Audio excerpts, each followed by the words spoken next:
This is a story about a journey. Chapter 1 is rooted in socialization and ignorance. Chapter 2 is about a woke college kid. Chapter 3 is something different. There's a little about my personal growth, my place in society, and what it all means for me as a future practitioner. Chapter 1, ignorance and socialization. I grew up in Bristol, Rhode Island, the most patriotic town in the country, with the oldest 4th of July celebration on record. A suburb of more suburbia, and a place where even the worst neighborhoods aren't really that bad. I lived in one of those neighborhoods for most of my life. My parents got divorced when I was a baby, so I grew up in a single salary home with my mom at the very end of a bumpy dead-end street that plow trucks usually wouldn't even bother driving down. Bristol is that old colonial town that has links to both slave trade and colonization. Schools and restaurants downtown are named after families who own slave operations. The Little League is named after a notable Native American chief, King Philip. That's right, his English name and not his real name, Metacomet. Bristol is the kind of town where kids get sent home from school because they come out of the closet and dress like a girl on St. Patrick's Day. Bristol is the kind of town where you can graduate with 225 people and only 6 of them are people of color. And then there's my family, which is a whole other beast. My mom moved to Bristol to go to Roger Williams. She ended up having to get an extra job to help pay her way through it, so she waited tables at a restaurant in town. Now, this town was more or less a local institution, the kind of place where you have to wait for a table most nights, and if you're friendly enough, you can get to know half the town. My dad was born and raised in Bristol, along with his 3 brothers, so the rattier family name was one that was pretty well known. Little League coaches, teachers, friends' parents all always asked me, which one do you belong to? And then had a story for me, no matter the end. My family is the type to cover your eyes when 2 boys kiss on TV and never talk about it. The type to lie about their friends Kevin and Edgar, who are just roommates. The type to murmur about the F-word 4th of July Grand Marshal, who's leading the parade that year. The type to make fun of your stepmom for the Puerto Rican invasion of her once mostly Portuguese city. At this point, I am my family. I am Bristol. Things are great the way they are. Different is different. And it's usually caused by something. Inspired by the incredible work of law enforcement following the Boston Marathon attack, I wanted to go into law enforcement. I was enamored with the idea of being a public servant and all that good stuff.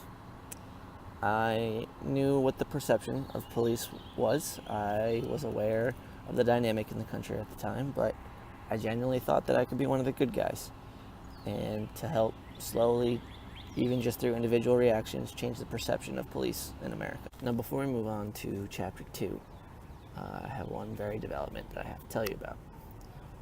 When I was just first starting high school, my mom's Uncle Bob passed away. And no one knew this at the time, but apparently Uncle Bob was very wealthy. He had made a lot of money investing and had never really done anything with it or taken it out or told anyone about it. My mom was lucky enough to be given a piece of that pie after he passed away. And my mom was able to take that and turn it into a nice new house right on Main Street in Bristol, right on the 4th of July parade route, and was able to sit me down and tell me that she could afford to assist me with at least the cost of in-state tuition at the University of Rhode Island. This increase in social capital is important for my development in who I am today. Chapter 2, a woke college kid. I chose to attend the University of Rhode Island, which ended up being one of the better decisions of my entire life. My first choice was originally Roger Williams University, which was the school that was only 5 minutes away from my house. They had an amazing criminal justice program. Their faculty were retired state troopers. The classes included things like anti-terrorist movement and gang investigation units. But my biggest fear was seeing my mom downtown going to school in the same place where I grew up. So I decided to put a safe 45 minutes between the two of us and go to the University of Rhode Island. So I went to URI, where there was not actually a criminal justice program, but a criminology program. A huge distinction that I did not really understand at the time. Instead of learning about how to be law enforcement, I was learning about the criminal justice system, the systems at play, the history, who it affects, who commits crime, why they commit crime, and who that crime ultimately has the most impact on. I was very confused and saddened by a lot of what I was learning. I wanted to be a public servant, but I was quickly starting to realize that I wouldn't be serving anybody well in the role that I wanted to go into. I had spent my entire life being avoidant of race because I could. I wasn't surrounded by enough people of color for it to factor into my everyday life. And my first couple of years at college, I experienced a lot of dissonance with race, and it wasn't until a lot of my outside of the classroom interactions started to happen that I was really able to piece together what I was learning in my major with what was going on in the world around me. While progressing through my academic major, I was also enrolled in a leadership studies minor at URI. The minor is the reason that I wanted to pursue a career in student affairs and has taught me an awful lot. Everything I know about facilitation, group dynamics, mentorship, I learned in that minor, and thanks to the people associated with that minor. There were 3 wonderful women who each had different roles within the program. I took every single one of their classes that I possibly could to fit with the rest of my schedule, and I was involved in a lot of their extracurriculars, and I worked for them in multiple different capacities as a student worker. I started to apply to higher education and student affairs master's degrees. I knew that I wanted to do something with my life that could include my newfound values of diversity, equity, and inclusion, and I thought that higher education was the perfect way to do that. I no longer wanted to be the public servant, but I wanted to try and disrupt the system from within the system and be an ally to people. In the time that I spent with them, I'm thankful that they made a concerted effort to teach me in the areas of diversity, equity, and inclusion.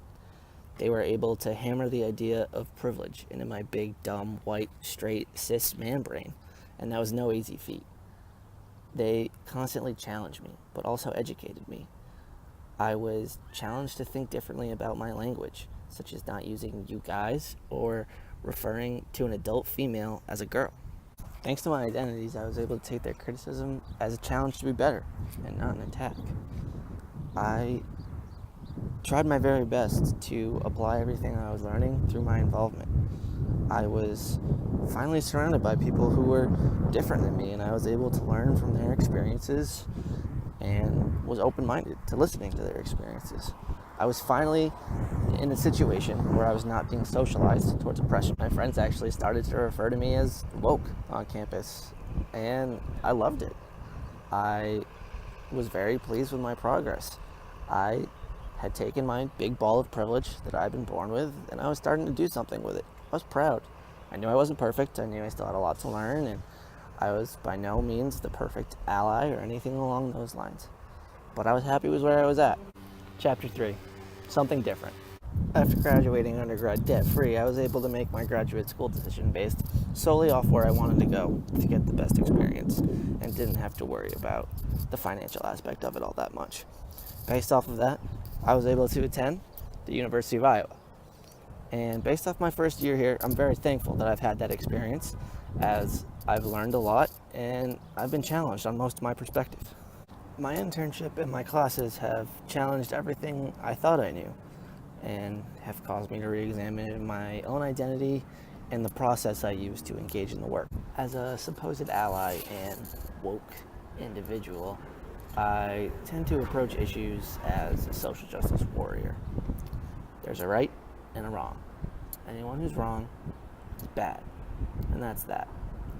This program has encouraged me to shift my perspective towards trying to look through things through the lens of being as opposed to doing. If I focused on being, I could be more of a social justice educator, someone who meets people where they're at and brings them along on their own journey, as opposed to just writing them off from the very beginning. I have also learned how to conceptualize my own identity as something more than just a ball of walking privilege.